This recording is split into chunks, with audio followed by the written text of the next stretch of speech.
What is up, my pretties? It's the Queen of Lions here. Welcome back to another episode of Shadows and Pretties. This is episode 136, and today, now we know that New Year's Eve is not far from us, and I am deciding, since Christmas is unfortunately over for the year, but I decided to go out of my way and to start, this episode off by doing another movie. Now, this is a Don Bluth movie that was directed by Don Bluth and Gary Goldman. And this movie, you guys might remember seeing it. Like, if you were a 90s kid, you probably remember watching it as a kid or like on VHS or DVD. And this one is called A Troll in Central Park, also known as Stanley's Magic Garden in some countries. Is a 1994 American animated musical fantasy comedy film directed by Don Bluth and Gary Goldman. Now, this features the talents of Don Bluth, who is the voice of Stanley, and a couple other actors too that were in it, and I'm gonna say that this is the last Don Bluth film to star Don Bluth, because unfortunately he died in 2000. He basically he died in 2009. So Dom DeLuise did, but yeah, that's basically, I wanted to sit there and say that now. So it was released in 1994 on October 7th by Warner Bros. And the film received extremely negative reviews from critics, and yeah, it became a box office bomb by many professional critics, as Don Bluth fans have regarded it was one of Don Bluth's worst films. I mean, everybody makes bad films every now and then. I'm not gonna lie right now. Everybody does make bad movies every now and then. Like, if you're a director, sometimes you might have movies that are gonna flop, and this is basically one of them. I mean, when I was a kid, I used to love this movie a lot when I was a kid, even when I was growing up. Now, kind of look at it, I can understand why people don't like it, but as an unpopular opinion to me, I think this movie was alright. Maybe not the best movie from what I remember personally as a kid, but, not bad either, but not a great movie. But I mean, I watched it when I was a kid. I mean, it's been like years since I've seen it. So, yeah, I mean, I do apologize if I, miss anything as I'm, kind of explaining and talk about this movie, going over with, what the movie's plot is about and all that. So, yeah, if I miss something, please feel free to correct me in the comments below, because, I would like it to hear what your guys think, you got your thoughts on this movie. You feel free to comment on this video, expressing your thoughts and opinions on this movie. I mean, I understand it's one of the worst Don Bluth's movies, but Thumbelina was a better one in my opinion, and at least to me. Basically, this starts off with Stanley, who is a troll with a magical green thumb, to bring flowers and plants life said touch, but is forbidden in his home. The kingdom of trolls, when he is discovered in doing so, the other trolls arrest him and take him to Gnorga, who is the queen of trolls, who concludes that Stanley gives a bad name to trolls everywhere, and demands that he be transformed into stone with her dark thumb, which turns purple when it glows. At the behest of the consort of King Lort, Queen Gnorga insisted and banishes Stanley to Central Park, which is located in York City, where a series of mishaps, he ends up living under a bridge. So the next day in a Manhattan apartment, two young siblings named Gus and Rosie learn that they cannot be taken to Central Park because their father Alan has to go to court for an important case, and their mother Hillary is attended to an open house on Park Avenue. While left home alone with their nanny, Maria, Gus takes Rosie to the park himself. While playing with Gus's toy boat by the river, Rosie chases a butterfly to the bridge, where she mistakes Stanley for her own troll doll. Realizing Stanley's a real troll, she follows Stanley into the cave and befriends him.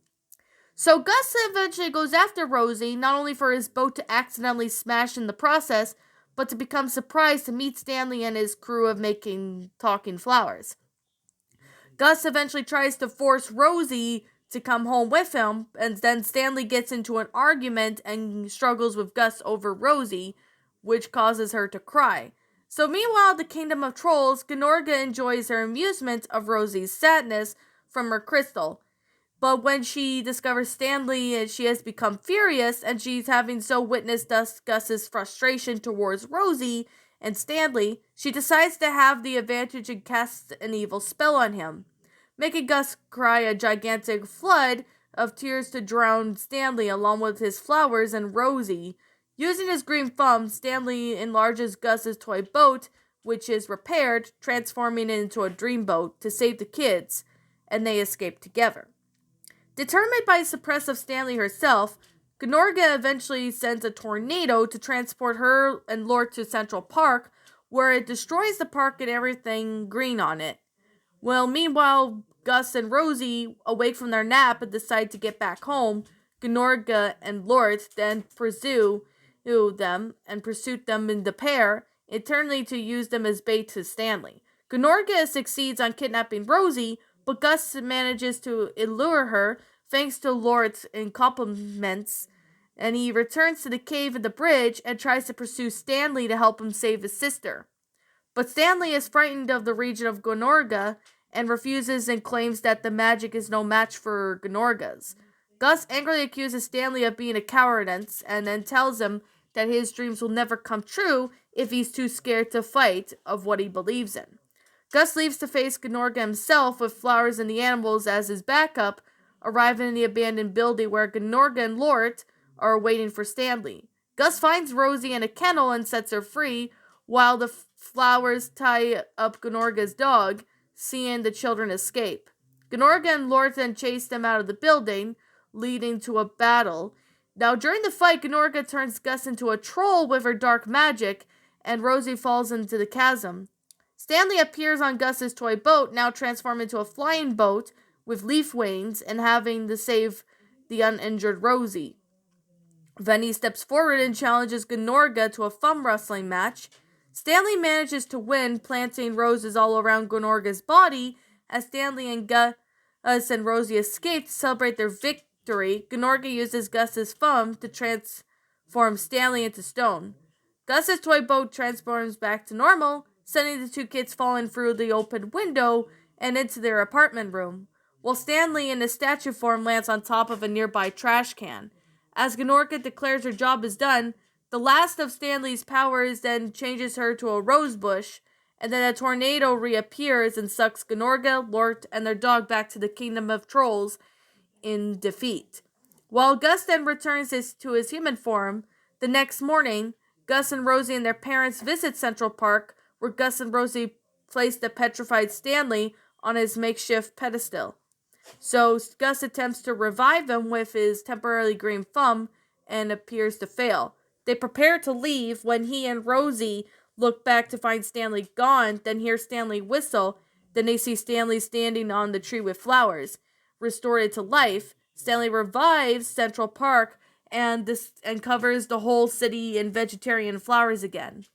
Back in the Kingdom of Trolls, the powerless Gnorga is dethroned and planted, and Lort is welcome as such as a kind ruler, since he is reading the newspapers describing his wife as the Queen of Posies, and laughing about her humiliation, right before he gets constantly attacked by Gnorga's dog, just as the screen cuts black and the credits roll. That's basically the end of this movie. Well, what a great story for this movie. I mean, it does have somewhat potential to make it pretty good. And as a kid, I really enjoyed this as a kid. Like, the acting is good as well, you know, the animation was, like, drawn very well and all that. And it was pretty neat to be, completely honest. Like, I like the acting. I think the acting did a pretty good job. I like the whole, concept of the story. I mean, it's pretty well made, to be honest. I'm not denying that one bit. It's a pretty good concept for the story. So the production of this began in 1990, following the near completion of Rockadoodle with Buddy Hatchet and Robert Morley, were originally considered the roles of Stanley and King Lort, but eventually they were replaced by Don Bluth and Charles Nelson Riley. even though the film was complete in 1992, it was not released in theaters till 1994.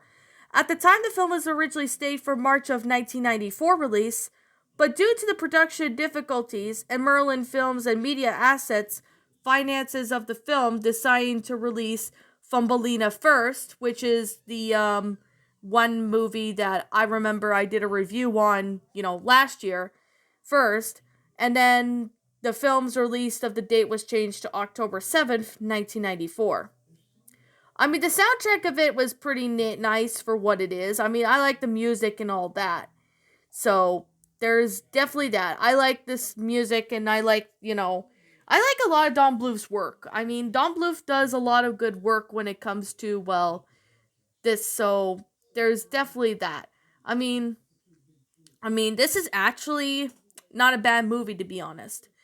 Of course, it's not the film to lose most of the money overall, but the reason why the film was released without any promotion and its release was limited, he also stated that the distributor, Warner Bros. Pictures, did not have any confidence of the film. So, yeah.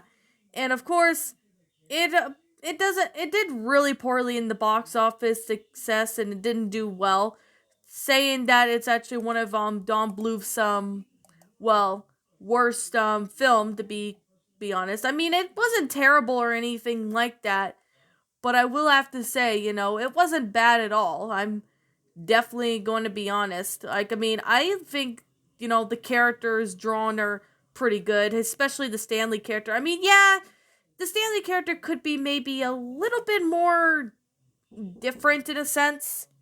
But yeah, I mean, like, I remember watching this on DVD and VHS as a kid, and I mean, I didn't think the movie was bad as a kid, but now looking at it, I can understand why a lot of people really didn't like the movie. Like, I mean, in my personal opinion, I think the movie was alright. Maybe there might have been some issues and all that, but of course, Warner Bros. Home Video released it on VHS and DVD in the United States and Canada in sometime around 1995. In the UK, the film was released on VHS under the name Stanley's Magical Garden, and eventually they released it it was released on DVD for the first time on February 19th, 2002. So, yeah, I mean, it's not a bad movie or anything. I honestly think it's a pretty good movie for what it is as a kid. But when you get older, you could probably understand, why a lot of people really don't like it. And I mean, I understand and entirely on, why this movie wasn't really that great. But I mean, I understand why a lot of people don't like it. So, yeah. I mean, with that being the case, that being said, if you guys have your own opinions, like if you like this movie, that's understandable. If you don't like this movie, that's completely understandable too, because I respect your opinion regardless. Like if you don't like this movie, that's fine. If you like it, that's understandable too, cuz yeah. I mean, I didn't think this movie was terrible or anything. I mean, I found this movie to be, quite interesting as a kid.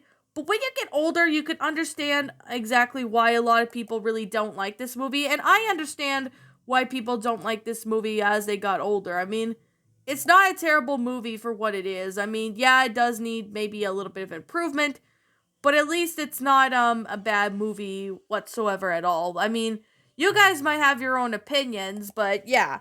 Anyways, my opinion now, I understand that why it wasn't hated, but I didn't think this movie was terrible. Yeah, it does need maybe improvement, but overall, this movie was not bad at all. I mean, you guys might have your own different opinions on this. Like, if you don't like this movie, that's fine. I respect your opinion. If you like this movie, that's understandable too, because I respect your personal opinion regardless. Now, anyways, with that being the case, and with that being said, what did you guys think about this movie? Did you enjoy it? Did you not? Also, what we have done personally to help make this movie a lot better. Feel free to leave me know what your thoughts are down in the comments below. I'm the Queen of Lions. Thank you so much for watching today's episode. And if you're new to this channel, be sure to like, comment, and subscribe because I make brand new videos every single day. Don't forget to ring the notification bell to when I upload so that way you guys will not miss an upload. And as always, please roll the outro. Oh wait, there's no outro. Sorry about that. I don't know why I keep messing up that, but I mean, I've done that before in my other videos. But anyways, I'll see you in the next upload. Peace out, everyone, and I'll see you all in the next upload.